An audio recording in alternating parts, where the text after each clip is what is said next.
Okay, so simplifying radical expressions. What you want to do to simplify a radical expression is that you want to find the largest one of these numbers that divides into the number under the radical.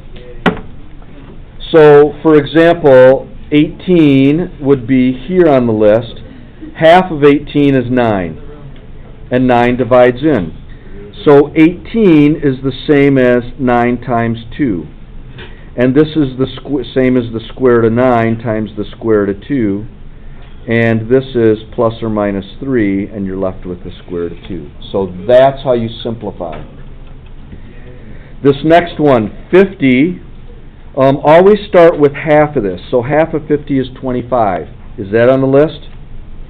It is. So this is the same as 25 times 2, square root of 25 times square root of 2, plus or minus 5, square root of 2. Let's see, 12. Half of 12 is 6. 6 is not on the list. The next smallest number is 4. That divides in 3 times. So this is the same as square root of 4 times square root of 3, which is plus or minus 2, square root of 3. 80. Half of 80 is 40. 40 is not on the list. 36 is the next smaller. That doesn't divide in. 25 doesn't divide in. 16 does. 5 times. So this is the same square root of 16 times 5, which is plus or minus 4, square root of 5. And then square root of 54. Half of this is 27.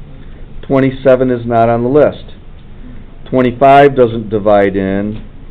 16 doesn't divide in. I think 9 does. How many times?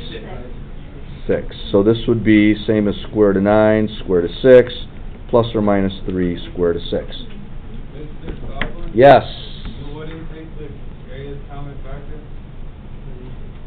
No, you wouldn't take the greatest common factor because you want to find the greatest number that is a perfect square so that you can take its square root. You know, some people, for example, take number 12 and they'll say, oh, this is the same as the square root of 2 times 6, square root of 2 square root. But guess what? You can't take the square root of either of those numbers. So this is no good. You have to find one of these highlighted yellow numbers that divides in a perfect square. Okay? Now, next, solve the quadratic equation. Well, the first thing you want to look at is, can I factor this? Are there two numbers that multiply to 4 and add to negative 2? No, there are not. So that means you have to do quadratic formula. So you have to identify the a, b, and the c value.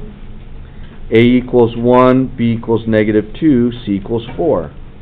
And then you can do quadratic formula. X equals minus b plus or minus square root b squared minus 4ac all over 2a. X equals minus b, which is negative 2 ac 1 and 2 all over 2a, which is 1. There we go, filled out. Negative negative is positive, plus or minus. 2 times 1 is 2. Now we got to figure out what's in here. X for AC. Oh, yes. Good catch. Good catch. All right. So negative 2 squared is 4, and then we've got minus 16. Right. So that's the same as negative 12. Okay. So now, 2 plus or minus over 2, can we simplify square root of 12? Yeah, we did it up here.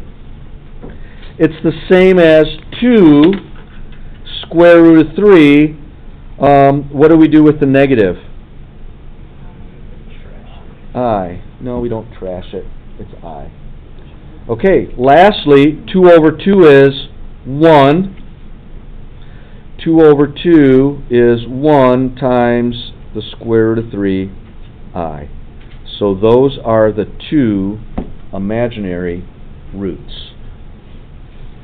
Okay? The next problem is x squared plus 4 equals 0.